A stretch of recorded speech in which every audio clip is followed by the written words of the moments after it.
Hello students, welcome back to physics class. Students, आज हम यहाँ पे एमएससी फिजिक्स फर्स्ट ईयर का इलेक्ट्रॉनिक्स का पेपर कर रहे हैं, जिसके अंदर हमारा नेक्स्ट टॉपिक है इंट्रिंसिक एंड एक्सट्रिंसिक सेमीकंडक्टर। ये हम छोटी क्लासेस में भी पढ़ चुके हैं, लेकिन क्योंकि ये एग्जाम में भी इम्पॉर्टेंट है, इसीलिए हम इसको करेंगे भी। 16 मार्क्स का क्वेश्चन आता है, उसके अंदर मे बी 8 मार्क्स का आपका ये पोर्शन आ जाए कि इनमें डिफरेंस क्या है और इंट्रिंसिक और एक्सट्रिंसिक सेमीकंडक्टर क्या होते हैं। लाइक इस तरीके से हमारे क्वेश्चन आ सकते हैं। तो चलिए हम इसको समझते हैं। सबसे पहले देखो, हमें ये पता है कि हमारे पास इंट्रिंसिक टाइप सेमीकंडक्टर क्या होता है, एक्सट्रिंसिक क्या होता है।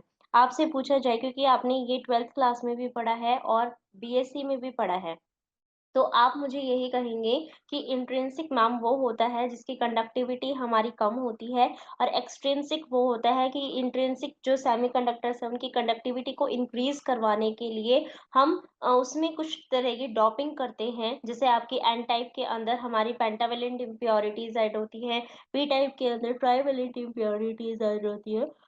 तो उस वो दोनों इस वजह से की गई ताकि हम किसी भी सेमीकंडक्टर की कंडक्टिविटी को इंक्रीज करवा सके, राइट।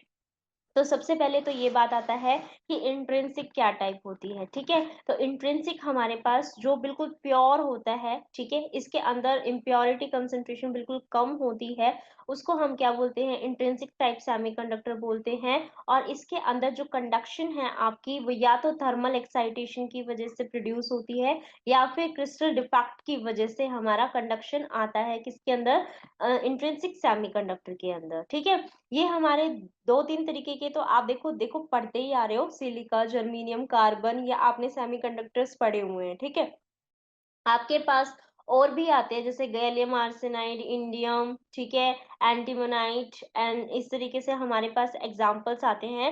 गैलियम आर्सेनाइड का तो मैंने आपको एग्जांपल बताया भी था कि हम जो इंट्रिंसिक सेमीकंडक्टर्स के फर्दर टाइप लेते हैं, direct intrinsic semi band gap semiconductor और इनडायरेक्ट इंट्रिंसिक सेमीकंडक्टर जो हम बोलते हैं। ठीक है, डायरेक्ट एंड इनडायरेक्ट वाले। तो डायरेक्ट के अंदर हमारे पास कौन सा आता है, गैलियम आर्सेनाइड टाइप के आ रहे थे, और इनडायरेक्ट के अंदर हमने सिलिका, जर्मेनियम, ये टाइप्स बताए थे, राइट।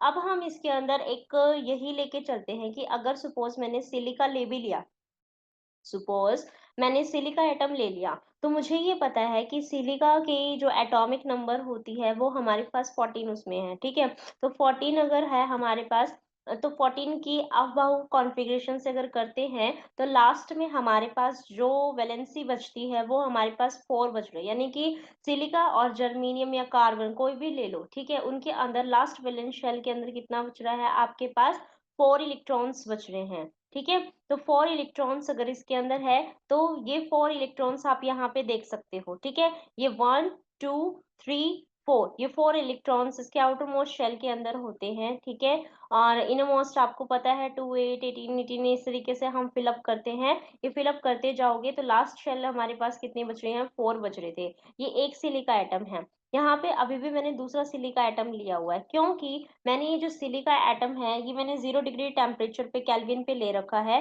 तो ये अपने न्यूक्लियस के साथ बिल्कुल स्ट्रॉन्गेस्ट बॉन्ड बना के बैठा हुआ है, जिसकी वजह से यहाँ और यहाँ क्या बन गया, कोवलेंट बॉन्ड प्रोड्यूस हो गया। ठीक है, यानी कि दो सिलिका के बीच में ये जो बना है हमारा, जो डैश डैश लाइन से है, वो कोवलेंट बॉन्ड बन गया। जब तक ये कोवलेंट बॉन्ड यहाँ पे टूटेगा नहीं, ये हमारे पास जो आउटर मोस्ट इलेक्ट्रॉन में जो वैलेंस इलेक्ट्रॉन है, ये जब तक फ्री इलेक्ट्रॉन नहीं बनेगा, तब तक यहाँ पे क्या होगा, आपका इलेक्ट्रॉन होल पेयर्स अलग अलग इलेक्ट्रॉन होल पेयर्स प्रोड्यूस नहीं होंगे।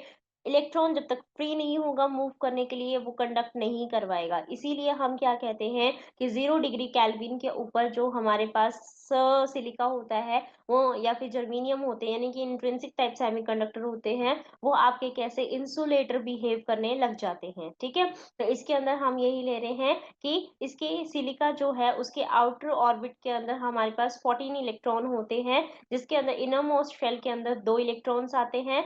मिडल के अंदर हमारे 8 आते हैं और आउटर मोस्ट शेल के अंदर हमारे 4 इलेक्ट्रॉन आ जाते हैं, ठीक है। सिलिका के 4 वैलेंस इलेक्ट्रॉन होते हैं जिसकी वजह से टेट्रावैलेंट एटम भी बोला जाता है इसको। और ये जो एक चार इसके जो ये 4 एटम्स हैं, ये दूसरे सिलिका के साथ क्या बनाते हैं, बॉन्डिंग बनाते हैं, जिसकी वजह से यहाँ पे इन दोनों इलेक्ट्रॉन्स की शेयरिंग की वजह से एक बॉन्ड जो बनता है उसको हम कोवलेंट बॉन्ड बोलते हैं, ठीक है। जैसा आप यहाँ पे इस फिगर के अंदर देख भी सकते हो, तो इस ये जो फिगर है ये किसका है, आपका 0 केल्विन पे है, ठीक है। जिसकी वजह से ये शो कर रहा है कि यहाँ पे बॉन्ड टूट नहीं रहा, स्ट्रॉन्गेस्ट बॉन्ड है। तो आपका जो सिलिका है वो एज अ इंसुलेटर जो है यहाँ पे ट्रीट होता है, ठीक है। यानी कि हमारे पास जो कंडक्टिविटी है वो बिल्कुल पुअर होती है आपकी किसके ऊपर, 0 केल्विन के ऊपर। अब हमने इसको रूम टेम्परेचर पे कर दिया। अगर मैंने रूम टेम्परेचर पे किया तो यहाँ पे कोई एक बॉन्ड जो है उसमें किसी इलेक्ट्रॉन ने थोड़ी सी एनर्जी को गेन कर लिया। जैसे वो एनर्जी गेन करेगा, इलेक्ट्रॉन क्या होगा, यहाँ से इजेक्ट हो जाएगा और यहाँ पे क्या करेगा, इस कोवलेंट बॉन्ड को ब्रेक करके यहाँ पे एक हॉल प्रोड्यूस करेगा। जैसे ही ये फ्री इलेक्ट्रॉन यहाँ पे आ जाएगा, ये हमारा जो है कैरियर, करंट कैरियर की तरह ट्रीट करेगा। ऐसे ही आपका हॉल भी करंट कैरियर की तरह ट्रीट करेगा, ठीक है। यहाँ से क्या होगा, करंट कंडक्शन थोड़ा बहुत जितना भी प्रोड्यूस होगा आपका प्रोड्यूस हो जाएगा। जैसे जैसे आप टेम्परेचर बढ़ाते जाते हो, इंट्रिंसिक सेमीकंडक्टर्स की या जो सेमीकंडक्टर्स है उनकी कंडक्टिविटी भी क्या होती जाती है, इंक्रीज होती जाती है, ठीक है। यहाँ पे सेम आप जर्मेनियम का भी जो है टॉपिक यहाँ ले सकते हो। जर्मेनियम का 32 होता है और इसको भी इस तरीके से हम जब फिलिंग अप करते हैं तो यहाँ पे 4 आउटर मोस्ट शेल के अंदर हमारा बन जाता है, ठीक है। और वही सेम आप यहाँ पे इसको बता सकते हो, ठीक है।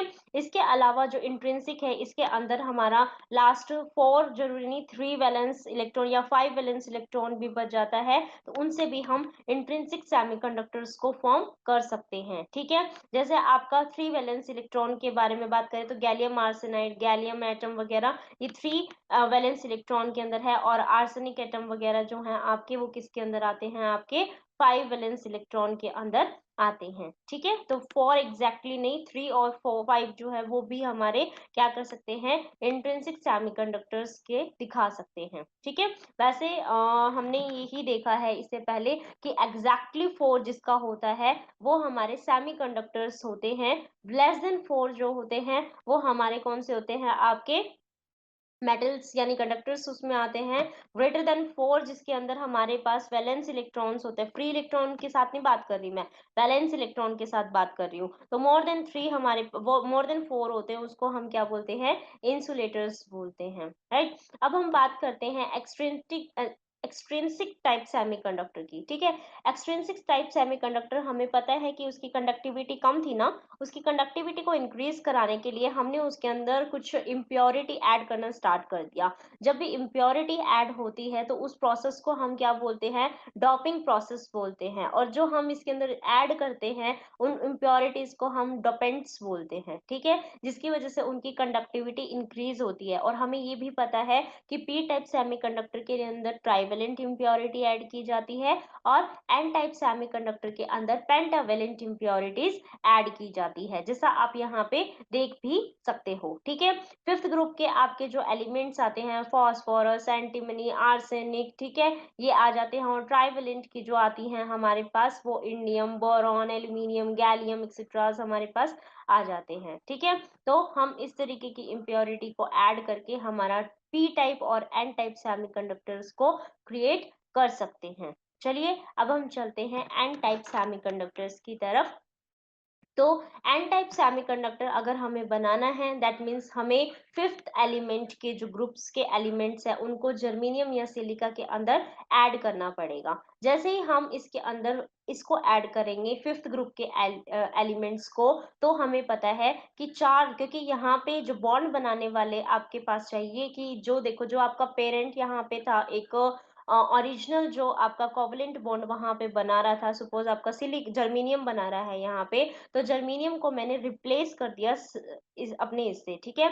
एसबी से या फास्फोरस से, इनसे आप रिप्लेस कर सकते हो। जैसे ही आप इनको इससे रिप्लेस करोगे, तो यहाँ पे 5 पेंटावैलेंट इम्प्योरिटी है, तो 5 इलेक्ट्रॉन्स होंगे। तो 5 इलेक्ट्रॉन्स, 4 तो आपके पूरे के पूरे बॉन्ड बना रहे हैं, एक यहाँ पे क्या होता है, एक्स्ट्रा इलेक्ट्रॉन यहाँ पे आता है, ठीक है? तो ये जो एक्स्ट्रा इलेक्ट्रॉन है, ये हमारा फ्री इलेक्ट्रॉन है, जिसकी वजह से करंट कंडक्शन आता है।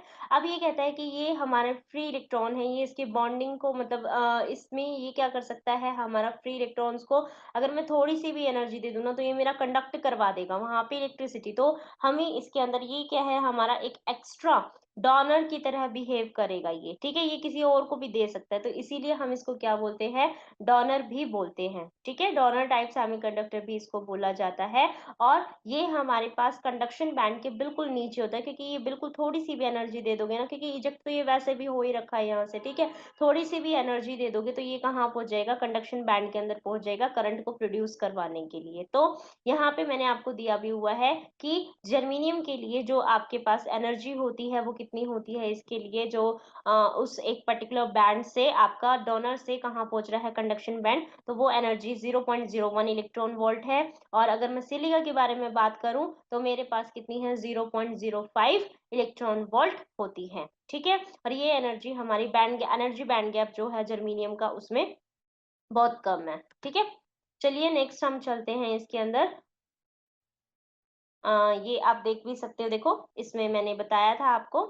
हम्म, ये डोनर लेवल आ जाएगा। ये डोनर लेवल जो होता है वो कंडक्शन बैंड के नीचे होता है, ताकि यहाँ पे जो भी ये जो आपके एक्स्ट्रा इलेक्ट्रॉन्स थे, ठीक है, इन फ्री इलेक्ट्रॉन्स को बिल्कुल थोड़ी सी भी एनर्जी दे दो तो वो कंडक्ट करवाने के लिए आपके कंडक्शन बैंड में चले जाएंगे, ठीक है?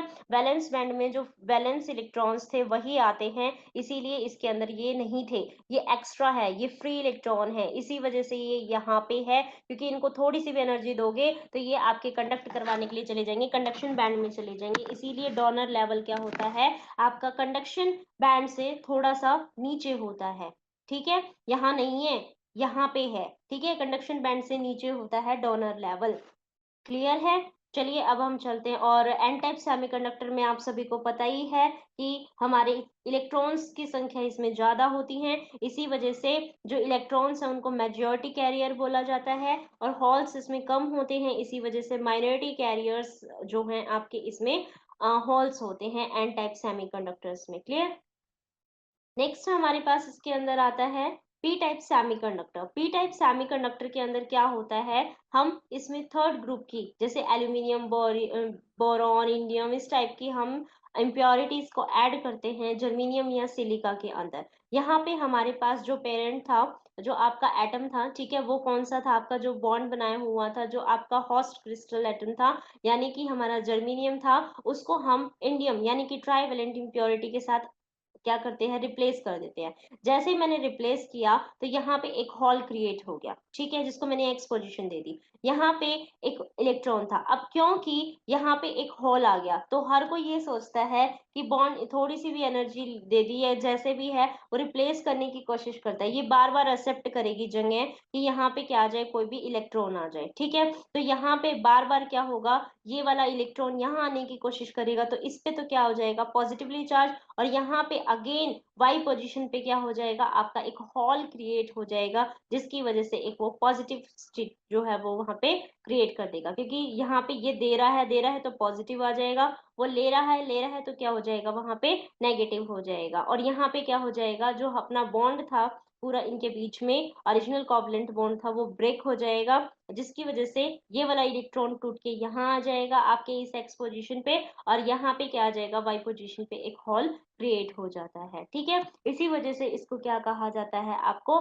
एक्सेप्टर लेवल या फिर आपका पी टाइप इम्प्योरिटीज इसको कहा जाता है। क्लियर है? इसके अंदर अब अगर देखो यहाँ पे ये अपने साइड बाय के जो पूरे फील्ड थे ना, वैलेंस इलेक्ट्रॉन्स जो थे, उनसे क्या कर रहा है, एक्सेप्ट कर रहा है इसको, ठीक है? तो एक्सेप्ट कर रहा है तो ये वैलेंस बैंड में क्या क्रिएट कर रहा है, हॉल क्रिएट कर देगा। ठीक है। तो इसीलिए ये वैलेंस बैंड के क्या होता है, जस्ट अबव होता है। देखिए आप यहाँ पे देख भी सकते हैं कि ये क्या होता है, वैलेंस बैंड के जस्ट अबव होता है हमारा एक्सेप्टर लेवल, यानी कि जो इम्प्योरिटीज ट्राईवेलेंट की आपने वो जो यहाँ पे ऐड करी थी, वो यहाँ पे से जो इलेक्ट्रॉन्स थे कहाँ चले जाएंगे, इस वाले उसमें चले जाएंगे। तो ये इसको एक्सेप्ट कर लेगा और यहाँ पे वैलेंस बैंड में क्या करेगा, होल्स को क्रिएट कर देगा। क्या करेगा, होल्स को क्रिएट कर देगा। इसका मतलब क्या हुआ कि यहाँ पे होल्स की संख्या जो है हमारी क्या हो जाएंगी, ज्यादा हो जाएंगी अपने इसके अंदर। तो जिसकी वजह से हम क्या कहते हैं कि जो हमारे पास पी टाइप सेमीकंडक्टर है वहां पे होल ज्यादा होते हैं, और जो एन टाइप सेमीकंडक्टर है उसमें इलेक्ट्रॉन्स ज्यादा होते हैं। पी टाइप के अंदर हमारे माइनॉरिटी चार्ज कैरियर इलेक्ट्रॉन्स होते हैं, फ्री इलेक्ट्रॉन्स की कमी होती है यहाँ पे। ठीक है, और वहां पे फ्री इलेक्ट्रॉन्स ज्यादा होते हैं, उसी वजह से वहां पे क्या होता है, आपका majority charge carrier n type semiconductor के अंदर फ्री इलेक्ट्रॉन्स होते हैं। ठीक है, तो यहाँ पे आपका intrinsic extrinsic types of semiconductor complete होता है। Direct and indirect band gap मैं आपको करवा ही चुकी हूँ। ठीक है, अब नेक्स्ट टॉपिक हमारा जो रहने वाला है वो चार्ज डेंसिटी रहने वाला है। प्लीज इसको कवर अप करिएगा। Thank you for watching this video and keep sharing with your friends, and please subscribe the channel. Thank you so much.